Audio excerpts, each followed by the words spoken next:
Hi, it's Dr. Krista Waymire with Dragonfly Menopause Care.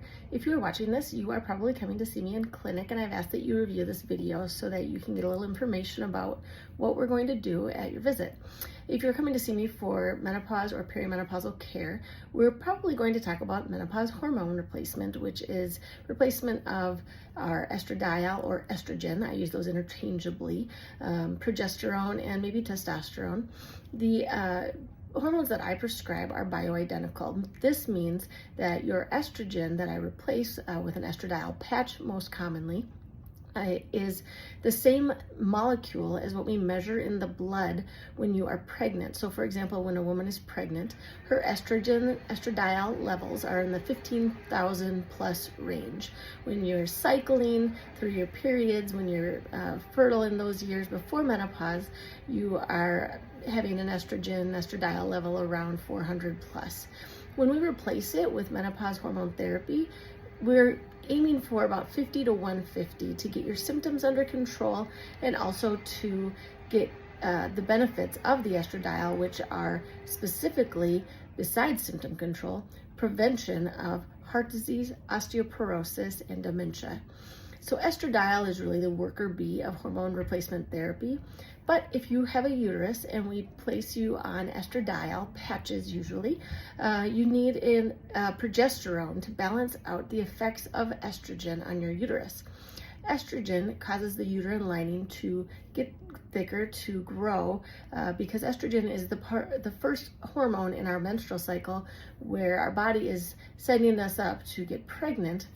So it's building up the uterine lining to make it welcoming to a potentially implanting embryo.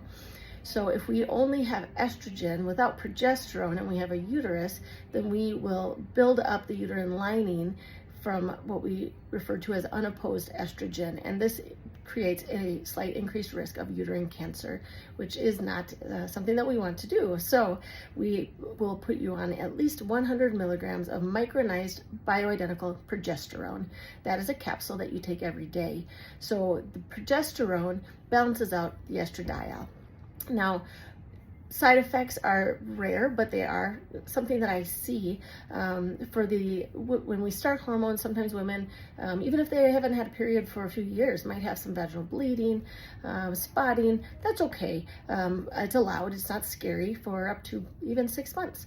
But if you are on it and having heavy periods or heavy period like bleeding, clots, it's lasting for days and days and days, or you're feeling dizzy, something really concerning, a concerning amount of bleeding is going on, I want to know about it. We will probably consider a pelvic ultrasound to look at what's going on in the uterus.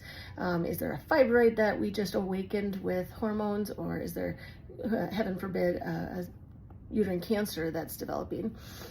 So that's something that we keep in mind. But most of my patients have maybe some spotting, if anything, not usually a lot. And some women who are cycling still and having periods on hormones, their periods get lighter. And about a year from starting estrogen and progesterone, most women, the majority of women, stop getting a period at all, which most of us like. Some don't like that, but it's just something to know. Progesterone in and of itself can cause drowsiness, so women like to take it at bedtime, and it's often very good for sleep. So progesterone is a hormone that bathes our GABA receptors, our calming sleep receptors in our brain. Some women can take it at noon and not notice a thing, but a lot of women take it at bedtime because if you take it, you start to feel dizzy or tired or almost, I actually feel very kind of woozy on it, so I just go to bed. But if you like that effect because you sleep better on it, we can increase the dose. So I start everyone at about 100 milligrams of progesterone. That's progesterone to balance out the uterine lining. It's not the worker bee, but it's important. Estrogen, I start women on a patch most often because it gets the levels higher, it's the most affordable, it's easiest to use, insurance covers it the best.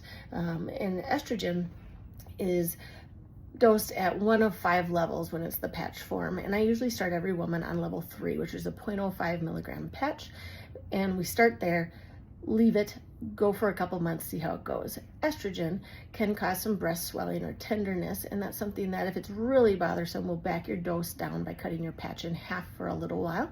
But if it's going fine, we may just increase it at your follow-up visit, which is usually 2 months from your first visit.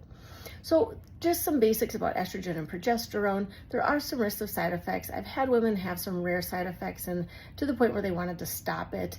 Some symptoms that I don't see very often, not even enough to bring up here because I'm not really, I don't want you to anticipate them, but we can certainly talk if you have any symptoms that are outside of what I'm talking about here. I definitely want to know about it. Testosterone, that's a different day, and I will do a different post for that. But the estrogen and progesterone are the two that we will talk about on your first visit. Also vaginal estrogen, something that will come up because the vagina needs estrogen in a more concentrated strength because there's so darn many estrogen receptors in the vaginal area. So if you're having vaginal dryness, pelvic pain, urinary tract infections, problems down there, I'll recommend a vaginal estrogen tablet twice a week as well. So all of this is just to give you a little bit of a summary of what to expect and just a little knowledge. And I would love for you to seek out Dr. Mary Claire Haver to get some education. She has some great posts and she's on a lot of podcasts because I really want my patients to be educated, to know everything that you can. There's a book called The New Menopause. That's a really helpful starter book for women that are just learning about this menopause business. I want you to be educated. We only have so much time in our visit, and the more you know when you get here, the more effective your visit will be. Anyway, if you have questions, certainly you can reach out to me, but I look forward to meeting you. Have a great day.